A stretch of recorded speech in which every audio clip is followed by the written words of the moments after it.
Sí se ve, doctor. Sí, sí se ve, doctor. Y ve la presentación, bueno.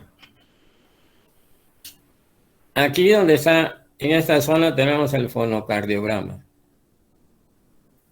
Entonces vamos a ver estenosis mitral, vamos a recordar. Estenosis mitral es cuando la válvula se abre en forma incompleta. Cuando esta estenosis es importante, obviamente está abierta la válvula mitral y cerrada la aorta. Por lo tanto, estamos en diástole, se está llenando el ventrículo. Al abrirse en forma incompleta, obviamente está aumentada la presión dentro del atrio izquierdo. Esa presión se transmite, nos da hipertensión venocapilar pulmonar. Por lo tanto, el dato clínico es disnea. Y su expresión máxima sería el edema pulmonar agudo, cuando sale mucho líquido e invade el alveolo. Aumentar la presión de los capilares venosos también tiene que aumentar la presión de otros capilares venosos. Y esta presión se transmite al ventrículo derecho. El ventrículo derecho, para expulsar la sangre, necesita mayor fuerza. Por lo tanto, se va hipertrofiando. Y con los años se dilata. Si se dilata el ventrículo derecho, se dilata la válvula tricúspide. Entonces decimos que una válvula tricúspide, la estenosis mitral, está tricuspidizada cuando ya se dilata el anillo de la válvula tricúspide. Ya se complicó con problemas de insuficiencia tricuspidia. Complicaciones probables. Uno, que esta aurícula crezca, se hace más grandota y nos va a dar entonces fibrilación auricular, que predispone a la formación de trombos. Muchos pacientes de 30 años de repente llegan a urgencias con una embolia sistémica.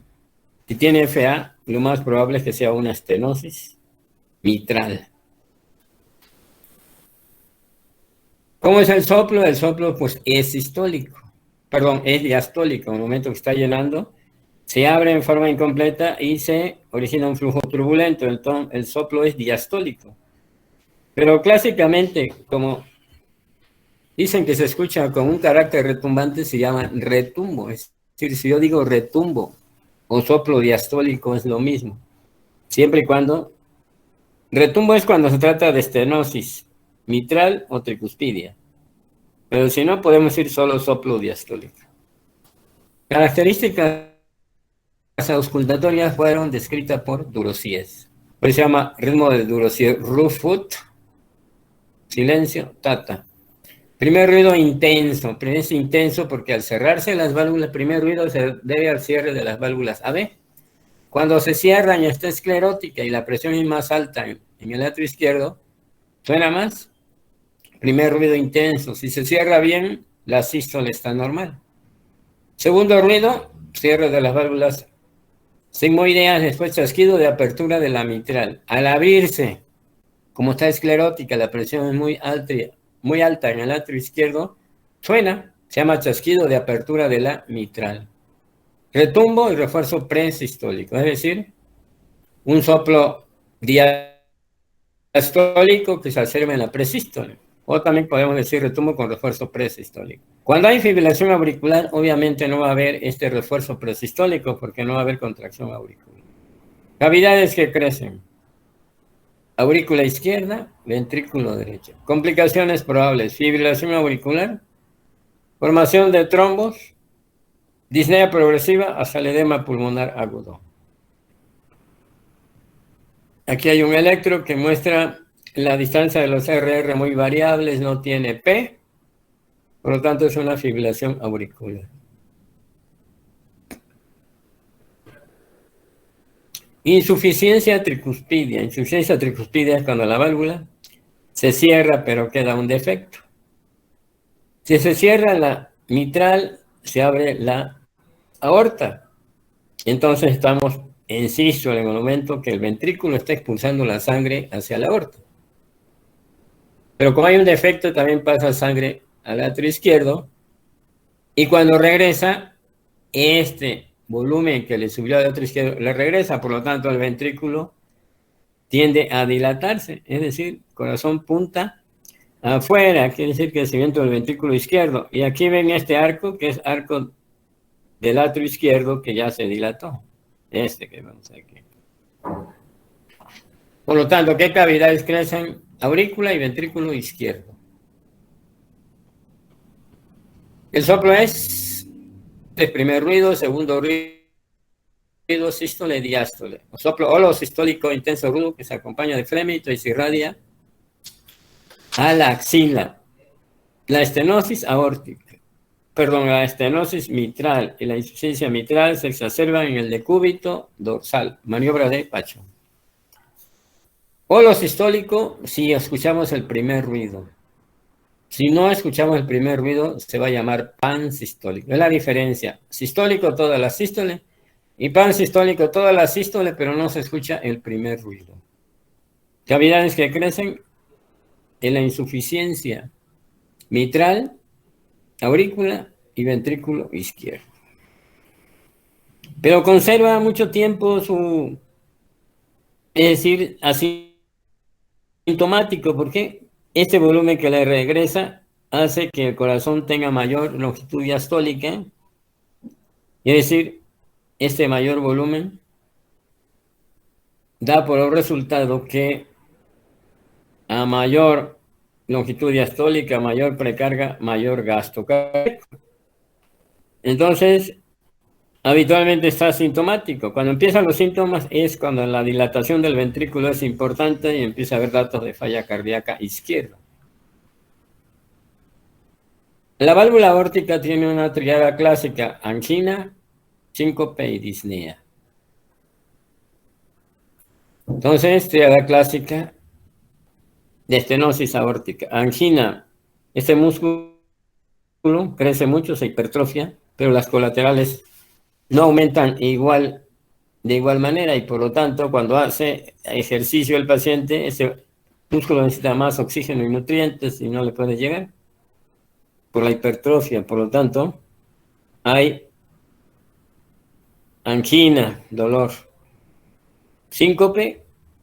Cuando el paciente hace ejercicio y esta estenosis es importante, no puede aumentar el gasto cardíaco porque hay una obstrucción a la salida de sangre del ventrículo izquierdo. Y disnea, cuando ese ventrículo, primero la estenosis es importante. La presión del este ventrículo es muy importante, se transmite a la aurícula izquierda, hipertensión veno-capilar pulmonar. Es decir, empieza a dar falla cardíaca, primero se hipertrofia y después se dilata. No hay cardiomegalia inicialmente porque el corazón se hipertrofia hacia adentro, es decir, hipertrofia concéntrica, hacia adentro, mayor músculo. Y en el electro vamos a encontrar hipertrofia del ventrículo izquierdo, que se caracteriza por R altas en B5 y B6, y una T negativa de ramas asimétricas. Derivaciones izquierdas, quiere decir que lo podemos ver B5, B6, D1 y ABL. Y el soplo es, se abre en forma incompleta, y la mitral está cerrada. Por lo tanto, el soplo es cuando se contrae el ventrículo. Por esto también se llama un soplo expulsivo o eyectivo. Soplo sistólico intenso rudo que se acompaña de frémito y se irradia a los vasos del cuello. Cuando es clásico, y este es importante, tiene forma romboidal, es decir, primero aumenta la intensidad, después disminuye. Acuérdense, fase de expulsión rápida y lenta. ¿Qué cavidades crecen? Hipertrofia del ventrículo izquierdo. Ahora nos vamos a la insuficiencia aórtica. Vamos otra vez a lo mismo. La insuficiencia aórtica es cuando la válvula se cierra, pero queda un defecto. Si la aorta está cerrada, se abre la mitral. Por lo tanto, estamos en el momento de la diástole, se está llenando el ventrículo. Pero como la válvula aórtica tiene un defecto, también está pasando sangre de la aorta al ventrículo. Ese ventrículo se está llenando normal de la aurícula izquierda al ventrículo izquierdo, pero también esta sangre que está en la aorta, y como su presión es alta, pasa al ventrículo izquierdo. Por eso insuficiencia aórtica. Debemos recordar la válvula, la valva anteromedial de la mitral, que está exactamente aquí junto a la aorta. Cuando este flujo es importante, esta valva tiende a obstruir el paso de sangre de la aurícula al ventrículo izquierdo. Y por lo tanto podemos encontrar un soplo acá. ¿Por qué? Porque ahí está obstruyendo parcialmente la salida de sangre del atrio al ventrículo. Por eso se llama retumbo de Austin-Flint, pero es un soplo diastólico, ¿verdad?, que se escucha en el ápex. Es decir, que se asemeja a la estenosis mitral porque esta valva obstruye parcialmente acá. Entonces, estamos en insuficiencia. Insuficiencia, esta es la que teníamos que ver. Insuficiencia. La insuficiencia es que la válvula está cerrada y está abierta la mitral, se está llenando y también se llena, está regresando la sangre. Entonces estamos en diástole, por lo tanto, primer ruido, sístole nada, segundo ruido. Y viene un soplo diastólico de mayor intensidad que va disminuyendo. Algunos llaman decreciente, es decir, se escucha más intenso y disminuye de intensidad. Otros le llaman decreciendo o decreciente, es lo mismo, que se escucha mejor en el foco aórtico accesorio. Pero en el ápex vamos a encontrar un retumbo descrito por Austin Flint. ¿Qué cavidades crecen? El ventrículo izquierdo se dilata por mayor volumen. Lo normal que le llega del atrio al ventrículo izquierdo y de la aorta que se está fugando la sangre hacia el ventrículo izquierdo. Y este mayor volumen que le llega cuando viene a la sístole lo tiene que sacar y por lo tanto la aorta se empieza a dilatar, que es mayor volumen, el que le regresó más el que está llegando del atrio derecho. Y es lo mismo, mayor longitud diastólica, mayor gasto cardíaco y se conserva muchos años. Cuando empiezas a tener datos clínicos es que el ventrículo está muy dilatado y por lo tanto va a tener datos de falla cardíaca y en poco tiempo se deteriora. Ahora sí vamos a ver cómo es el soplo. El ápex se desplaza hacia afuera. ¿Qué? Crece el ventrículo izquierdo por mayor volumen.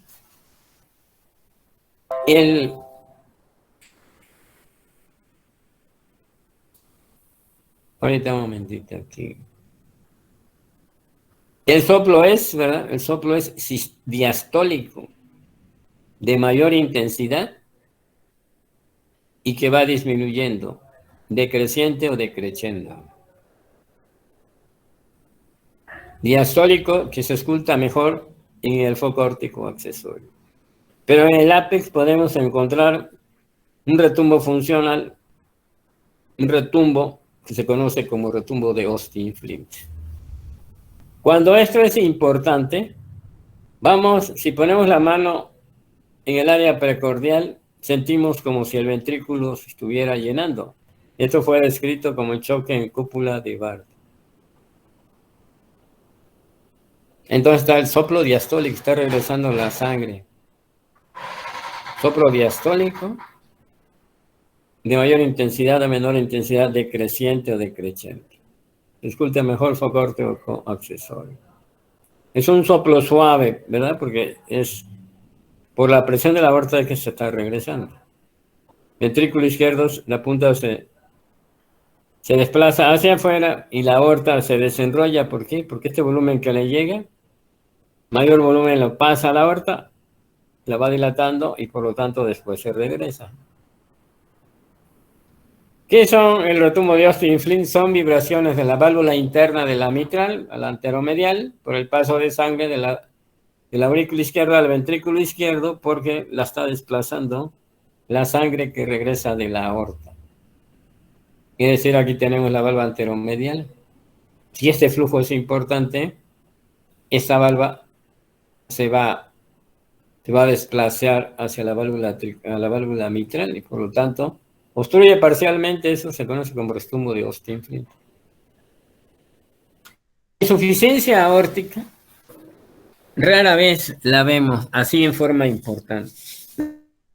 habitualmente vemos insuficiencia aórtica leve. Cuando es grave tiene muchos datos clínicos, que ahorita lo vamos a ver. ¿A qué se debe ese dato clínico? Cuando ese defecto es importante, piense, llega la contracción subarométrica, pasa a la sangre. Pero como este defecto es importante, se regresa en forma importante. Por lo tanto, el pulso tiene dos picos, que se llama pulso bisferiens. Este y el que regresa. Entonces, pulso bisferiens, dos picos en sístole. Esto le da a las arterias un movimiento en donde esté cualquier arteria. Entonces, vamos a ver que varios autores describieron esta característica en distintas arterias. Por ejemplo, Corrigan describió lo que él llamó él lo vio a nivel de las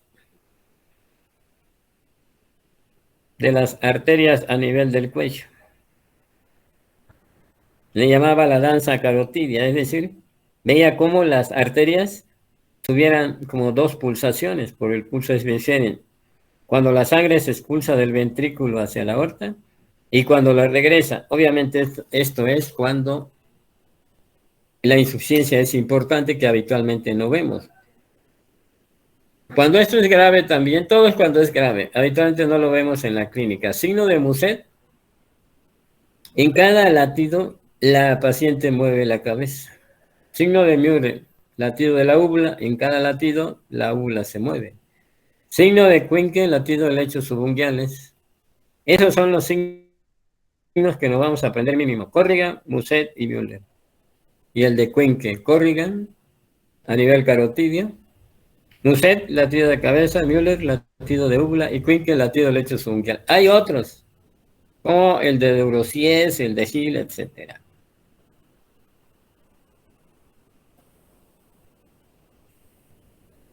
Entonces, ahorita tenemos que saber cómo ya es el soplo de la estenosis mitral. Entonces, es diastólico, ¿verdad? Y ya sabemos, descrito por Durocies, Rufus, Tata. Insuficiencia mitral, ¿cómo es el soplo? Sistólico, o lo sistólico intenso, que se irradia, ¿a dónde?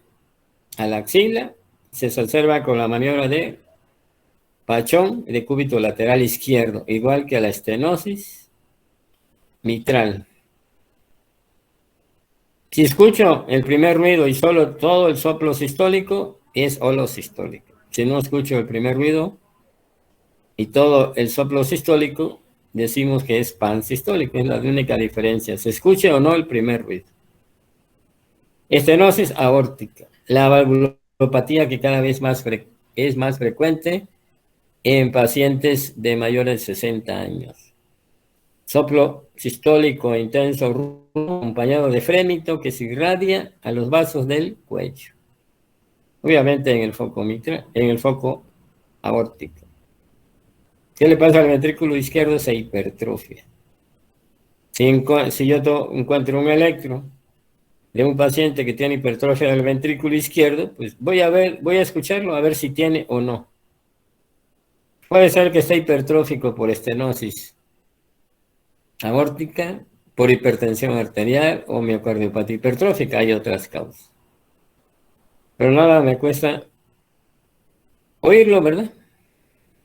Insuficiencia aórtica. El soplo es diastólico, de mayor intensidad y disminuye decreciente, pero es diastólico. Se escucha mejor en el foco aórtico accesorio. Pero en el ápex podemos encontrar lo que conocemos como retumbo de Austin Flint. ¿Alguna duda hasta ahí? Primero tenemos que saber qué vamos a encontrar y después escucharlo. Ahí en la plataforma lo pueden escuchar, donde dice valvulopatía. O buscar ustedes en internet alguna presentación, hay muchísimas.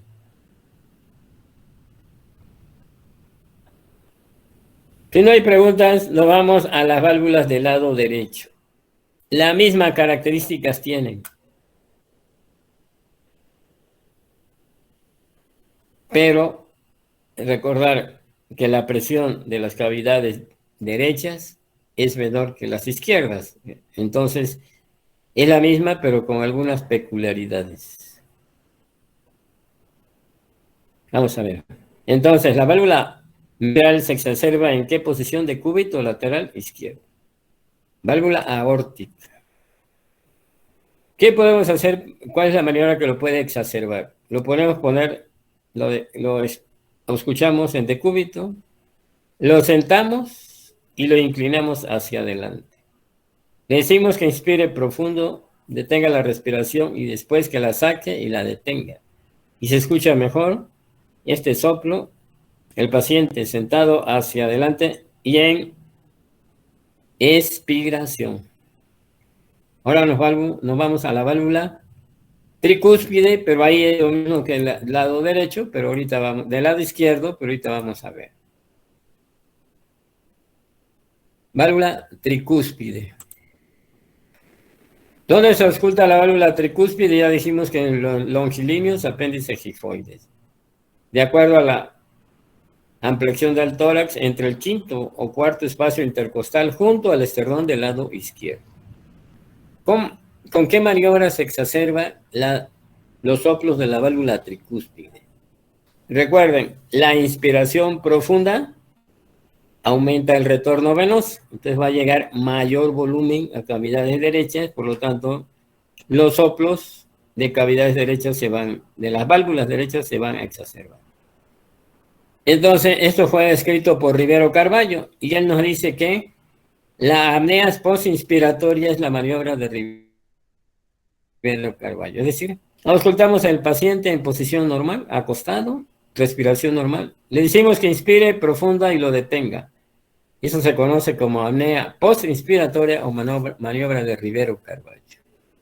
Y los datos clínicos están dados por hipertensión venosa sistémica, es decir, ingurgitación yugular, hepatomegalia y edemas. La estenosis tricuspidia. La estenosis tricuspidia realmente es rara. Entonces vamos a ver. Estenosis tricuspidia es cuando la válvula se abre en forma incompleta. Entonces, está pasando sangre del atrio derecho al ventrículo derecho, el soplo es diastólico. Pero como el soplo tiene las características auscultatorias de retumbo, se llama también retumbo, parecido al de la estenosis mitral, pero aquí es en el foco tricuspidio. ¿Cuál es importante? Cuando se contrae la aurícula, este flujo pasa al ventrículo derecho, pero también a los vasos, a las venas yugulares. Y por lo tanto, nos vamos a ver como si tuviera una pulsación gran onda A. Esto lo vemos realmente en la clínica diaria, es rarísimo, y la causa más frecuente es fiebre reumática, pero fíjense bien, para que la fiebre reumática afecte la tricúspide, ya afectó a la mitral, la aorta, más la tricúspide, entonces es bastante raro. Y el soplo es este de acá, primer ruido,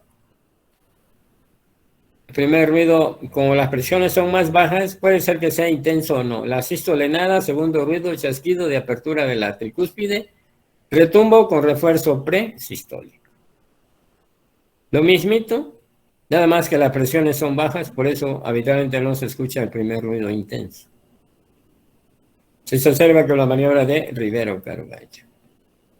Y en teoría vamos a encontrar gran onda A, porque cuando se contraiga la aurícula, como hay una obstrucción importante, se va a pasar este flujo tanto al ventrículo derecho como a la vena yugular, y vamos a ver que en cada latido existe una pulsación. Eso es muy raro encontrarlo en la clínica diaria. Ahora nos vamos a insuficiencia tricuspidia. Insuficiencia con una válvula se cierra en forma incompleta. Si está cerrada la mitral, la tricúspide, está abierta la pulmonar. Estamos en sístole y está pasando sangre a la arteria pulmonar, pero como hay un defecto, esta sangre también pasa al atrio derecho, a la aurícula derecha. Entonces un soplo que es sistólico, ¿verdad? ¿Qué? ¿Por qué? Porque hay un defecto. Soplo sistólico. Y entonces, igual, en el momento de la sístole, esta sangre, como la presión del ventrículo es importante, puede pasar, cuando el efecto es importante, pasa a la vena yugular y entonces vamos a tener gran onda B. ¿Por qué gran onda B? Porque es el momento que se está llenando la aurícula derecha. Entonces aquí, soplo lo sistólico intenso rudo. ¿Por qué es intenso? Porque está en sístole. Que se exacerba con la maniobra de Rivero-Carballo. Y los datos clínicos están en relación, fíjense bien, ingurgitación yugular, hepatomegalia, reflujo hepatoyugular y edemas. Insuficiencia tricuspidia. Esta lo podemos encontrar en los problemas pulmonares crónicos exacerbados. En la clínica, ¿cuál es el soplo de insuficiencia tricuspidia más común? El de insuficiencia tricuspidia de origen funcional. Cuando aumenta la presión de la arteria pulmonar, el ventrículo derecho se hipertrofia y después se dilata. Dilata el anillo de la válvula tricúspide. Entonces, cuando esos pacientes con EPOC ya tienen mucho tiempo, dilatación del ventrículo derecho, cuando llegan exacerbados vemos que hay una pulsación a nivel yugular, gran onda B. Pasan un día, 2 días, se compensa el EPOC y esta pulsación desaparece. ¿Lo hemos visto? Sí. No es tan común. Insuficiencia tricuspidia, soplo o lo sistólico que se exacerba con la maniobra de Rivero-Carballo. Aquí está. Entonces, esta es la insuficiencia tricuspidia. Soplo lo sistólico intenso rudo que se exacerba con la maniobra de Rivero-Carballo. Y en cambio aquí, primer ruido, sistolenada, segundo ruido, chasquido de apertura de la tricúspide, retumbo y refuerzo presistólico, es estenosis tricuspidia. La válvula pulmonar. La válvula pulmonar habitualmente los problemas son congénitos. O el otro problema es, por ejemplo, cuando exista hipertensión pulmonar por otra causa. Vamos a hablar de estenosis pulmonar, pues esa es congénita. El soplo es cuando la válvula pulmonar se abre en forma incompleta. Si se abre la válvula pulmonar, está cerrada la tricúspide. Entonces, el soplo será holosistólico, intenso, rudo, que se acompaña de frémito y se exacerba con la maniobra de Rivero-Carballo. En los niños, cuando lo escuchamos, podemos encontrar un soplo que se llama paraesternal alto. Es decir, yo no voy a saber si es del foco aórtico o foco pulmonar, porque está intenso. Si ese ruido se irradia a los vasos del cuello, es aórtico, y si no se irradia, es pulmonar. En la insuficiencia de la válvula pulmonar, habitualmente esa es secundario a dilatación del anillo de la válvula pulmonar, es decir, de tipo funcional. Y el soplo es diastólico, ¿verdad?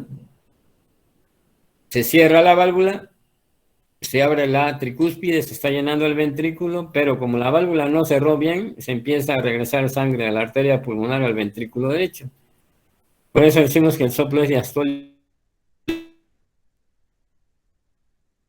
suave. Esto es cuando la válvula está mal y se llama soplo de Graham-Still. El término sigue empleándose. Entonces nos dicen un soplo de Graham-Still. ¿A qué corresponde? Pues es un soplo diastólico que corresponde a insuficiencia de la válvula pulmonar. Y va a sonar la válvula pulmonar, va a haber un clic de apertura de la pulmonar porque está esclerótica. El soplo diastólico rudo que se acompaña de frémito, que se llama el soplo de Holder. Cuando hay persistencia del conducto arterioso, la arteria pulmonar se dilata el tronco de la arteria pulmonar. Y entonces este defecto es importante porque no es problema de la válvula, es del anillo valvular que está dilatado. Entonces aquí tenemos, por ejemplo, soplo de Graham-Still. Es un soplo de insuficiencia pulmonar, ¿verdad? Pero es suavecito, la válvula es la afectada. Cuando sale el tronco de la arteria pulmonar, pues se regresa a mayor cantidad de sangre, entonces el soplo es diastólico, rudo, intenso, que se acompaña de frémito, descrito por Holder. Habitualmente cardiopatías congénitas. Aquí está representado la estenosis mitral, primer ruido intenso, sístole nada. Segundo ruido, el chasquido de la apertura de la mitral, retumbo y refuerzo presistólico.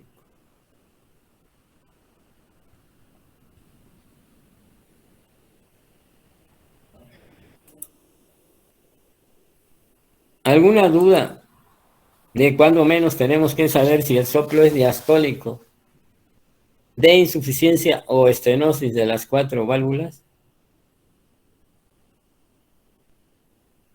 Acuérdense, si una está cerrada, la otra está abierta.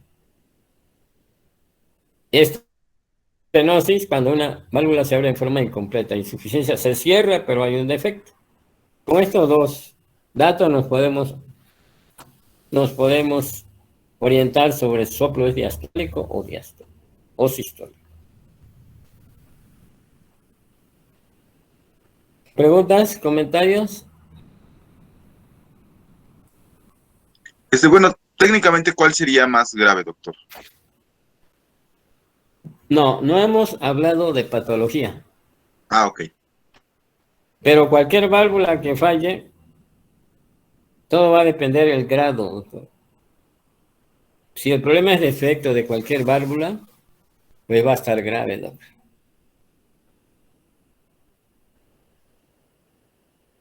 Porque le va a llegar mayor volumen a una cavidad, en caso de que sea porque le llega mayor volumen, se va a ir dilatando y va a terminar en insuficiencia cardíaca. Si es porque se va hipertrofiando, todo lo que se hipertrofia con el tiempo se dilata. Yo diría que la más común, las dos valvulopatías más comunes son, uno, la estenosis mitral. La mitral no es tan frecuente, pero es una de las más comunes. Y la otra más común es la estenosis aórtica, que cada vez más frecuente de tipo degenerativo, por mayor edad del paciente. Las dos son malas porque la estenosis mitral, el paciente emboliza y lo deja con secuelas. Hay que cambiar a la válvula. Después vamos a ver eso. Y la estenosis aórtica puede desencadenar muerte súbita, infarto del miocardio, insuficiencia cardíaca. Entonces, pues grave, los dos son. Después vamos a ver la patología en general. Ahorita solo estamos viendo datos aislados. La clínica en general. Bueno, vamos a seguir.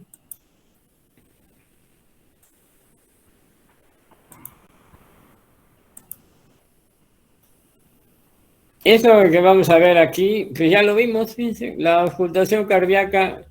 Actualmente los estetoscopios, uno tenía un diafragma y otro es una campana, los dos. Ahora hay estetoscopios que si tú de una sola campana, que si tú lo comprimes más o menos, puede ser que sea el diafragma o la campana. En realidad, la campana la usamos habitualmente para ver los galopes. Eso es lo que usamos más la campana, para oír los galopes. Esto nada más, esta y las siguientes 3 diapositivas, solo para recordar. Las maniobras, hay 2 patologías que debemos de recordar. Miocardiopatía hipertrófica obstructiva y prolapso de la válvula mitral. Realmente, la miocardiopatía hipertrófica obstructiva es rara así en la población general, uno que otro caso, aislados. Y tiene las siguientes características cuando se acompaña del soplo. O sea, la miocardiopatía hipertrófica obstructiva se acompaña de soplo mitral, insuficiencia mitral. Pero características auscultatorias que estamos viendo. Las maniobras que aumentan el retorno venoso, el soplo disminuye. Las maniobras que disminuyen el retorno venoso, el soplo aumenta. Por lo tanto, vamos a recordar las maniobras. 2 maniobras que aumenten el retorno venoso. ¿Qué me dice? Es decir, las maniobras que aumenten la precarga, ¿cuáles son? Es decir, las que aumentan el retorno venoso. En decúbito, ¿y cuál es la otra? Cuclillas. De Dos cuclillas. Ajá. maniobras, dos maniobras que disminuyan el retorno venoso, es decir, la precarga. De pie y alzada. Quiere decir que cuando yo sospecho una miocardiopatía hipertrófica obstructiva, es decir, va a tener soplo de insuficiencia mitral, tengo que hacer estas maniobras, las 4, para saber en qué maniobra se exacerba y cuál la disminuye. ¿La enfermedad es común? No, es rarísima la miocardiopatía hipertrófica obstructiva. ¿Hay casos? Sí.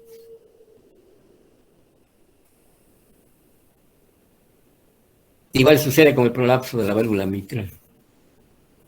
Ahora bien, siguiendo los datos clínicos así muy aislados, vamos a ver ahora lo que se conoce como complejo pulmonar de Chávez. Dice que el complejo pulmonar de Chávez, nosotros en la clínica, sí, en la población general, los no cardiólogos, rarísima ven, lo buscamos. ¿Por qué lo debemos recordar nada más por historia? Todos sabemos que Ignacio Chávez fue el primer director del Instituto Nacional de Cardiología, cuando estaba ahí por el centro médico.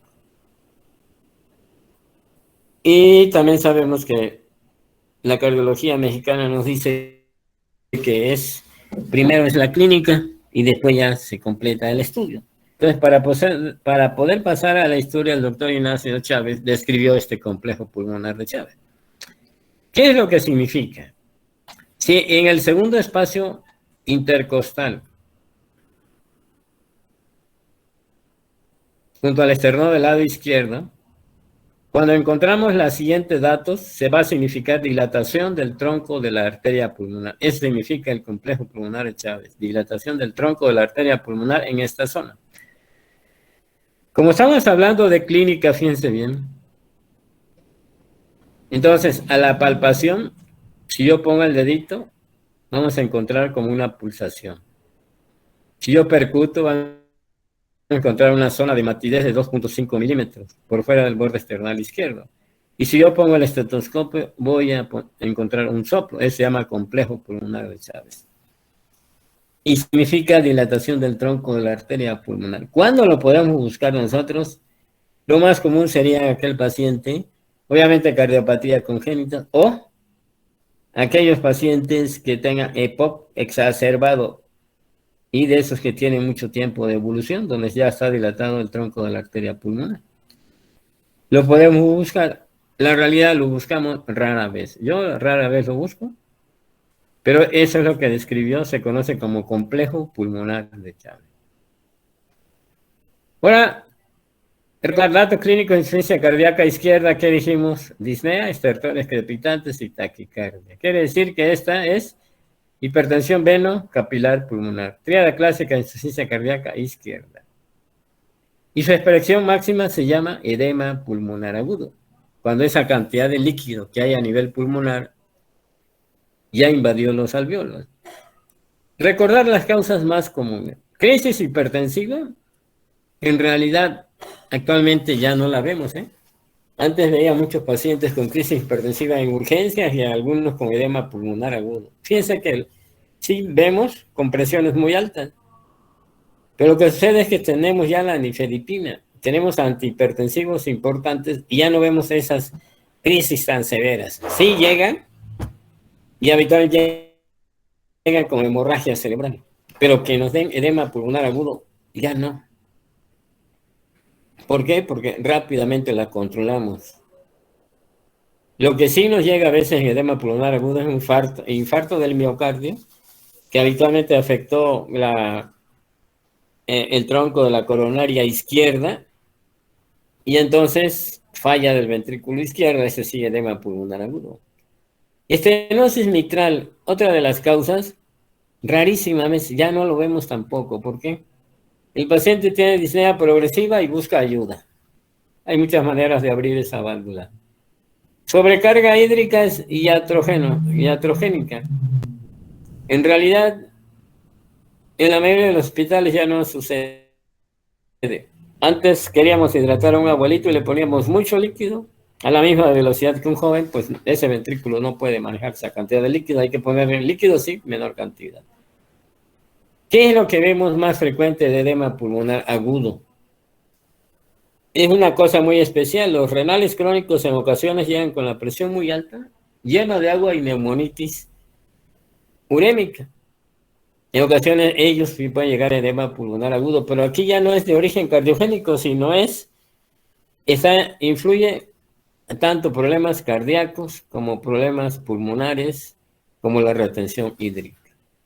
Conclusión, el edema pulmonar agudo de origen cardiogénico, actualmente la causa que podemos encontrar es el infarto del miocardio, rara vez una crisis hipertensiva y estenosis mitral muy rara. Sobrecarga hídrica puede ser.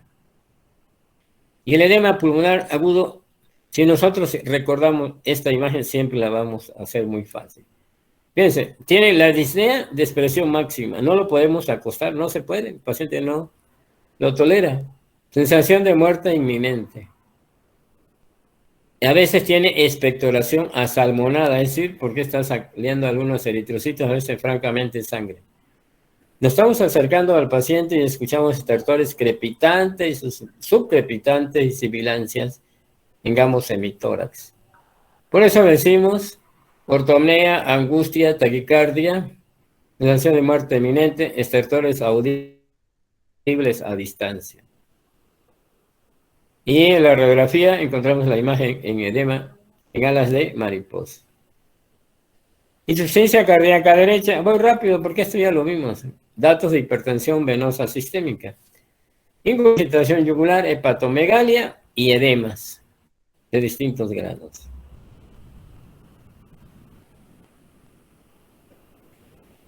Es decir, ingurgitación yugular, hepatomegalia, reflujo hepatoyugular y edemas. Y esta columna que ven aquí está mostrando la hipertensión venosa sistémica.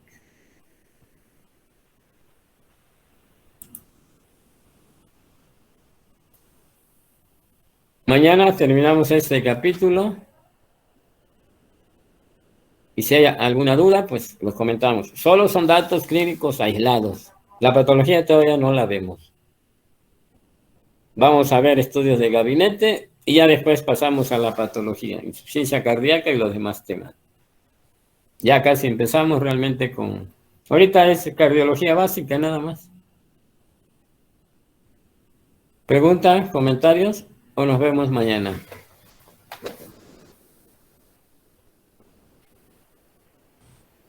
Hasta mañana, doctor. Gracias.